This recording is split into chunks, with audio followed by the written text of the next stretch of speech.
avez-vous remarqué que quand on cherche sur Internet le mot poisson, des photos de poissons, on trouve systématiquement des photos de poissons morts et beaucoup moins souvent des poissons vivants. On tape poisson, on va trouver des recettes de poissons, mais rarement les dernières découvertes en éthologie. Et pour cause, plus de 96% des animaux élevés, capturés puis tués dans le monde sont des animaux aquatiques. Plus de 96%. Pour un ordre de grandeur, nous sommes à peu près 8 milliards d'êtres humains sur Terre. Nous tuons 75 milliards de poulets par an. Et les animaux aquatiques représentent 1090 à 3600 milliards d'animaux tués. C'est colossal.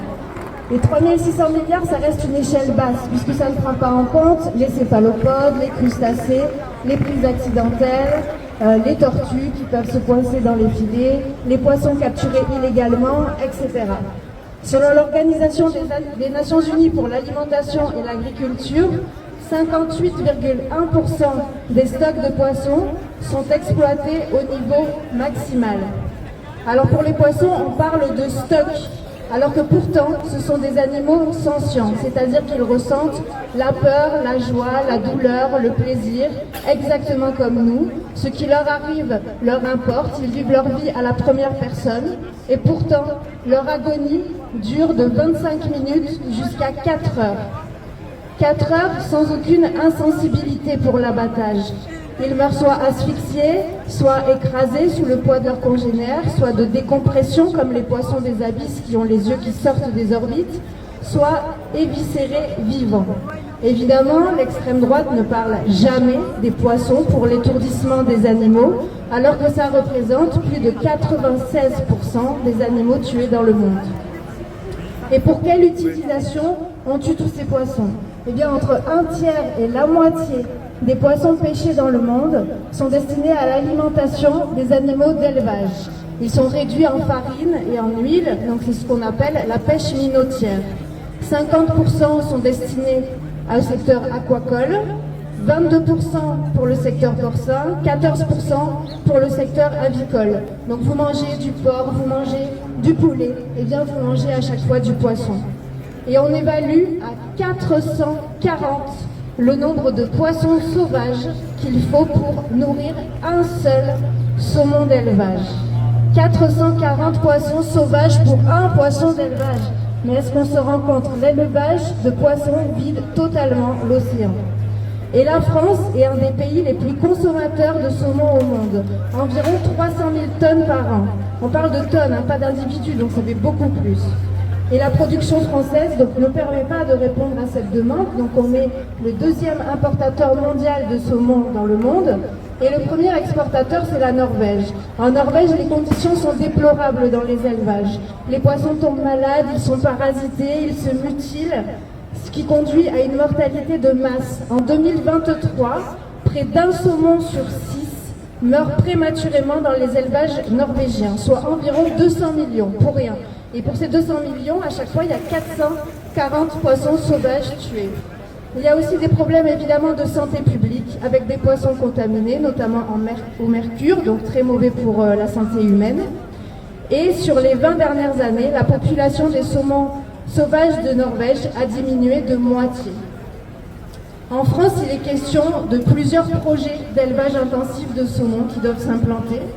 Et il faut absolument agir avant qu'ils s'implantent, parce que sinon c'est une catastrophe avancée. Aussi pour cela, Anne Steinbach-Thérenard, qui est la députée de la 2e circonscription de Haute-Garonne, ici à Toulouse, a déposé avec Damien Girard, député écologiste, une proposition de loi pour un moratoire sur les projets de ferme aquacole de saumon à circuit fermé. Cette proposition de loi est actuellement ouverte à co-signature par tous les groupes parlementaires et on espère qu'un maximum de députés vont accepter de la co-signer afin qu'elle puisse être mise à l'ordre du jour de l'Assemblée nationale et qu'elle puisse être débattue et votée, surtout rapidement. Il est temps de protéger réellement l'océan et ses habitants. Par protection, on parle aussi des aires marines protégées. Autour de la France métropolitaine, les zones réellement protégées, ça représente moins de 0,1% des eaux.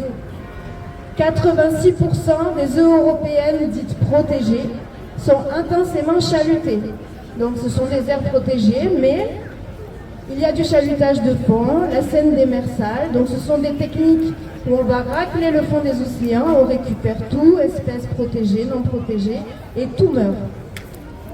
À partir de demain, le 30 et le 31 mars, à Paris, Emmanuel Macron organise le sommet SOS Océan. Alors, on ne sait pas trop ce que ça va donner, mais pourtant, le 21 mars, la ministre de la Transition écologique, Agnès Pannier-Runacher, a annoncé qu'elle allait opter pour une approche de la protection au cas par cas. Alors, qu'est-ce que c'est au cas par cas? Bien, c'est l'expression exacte des défenseurs des pêches au chalut. Donc, le gouvernement, pour sauver l'océan, il reprend tout simplement le discours des lobbies de la pêche pour détruire l'océan. Donc nous, avec les associations, la France Insoumise propose de protéger réellement et d'interdire immédiatement les méthodes de pêche destructrices, comme le chalutage de fond, le chalutage pélagique, dans évidemment au moins 30% des eaux françaises. Mais aussi de changer la définition française de la pêche artisanale pour en exclure les bateaux de plus de 12 mètres, puisqu'actuellement on considère la pêche artisanale avec des bateaux de 25 mètres, ce qui n'est pas artisanal du tout.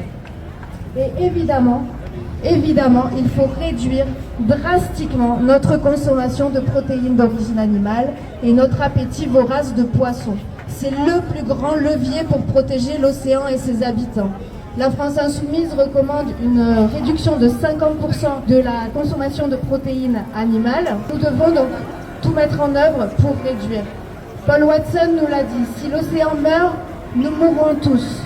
Mais nous devons aussi réduire pour les animaux aquatiques eux-mêmes, car chacun de ces plus de 3000 milliards d'animaux tués, chacun est un individu à part entière et c'est de leur vie dont il est question. Merci.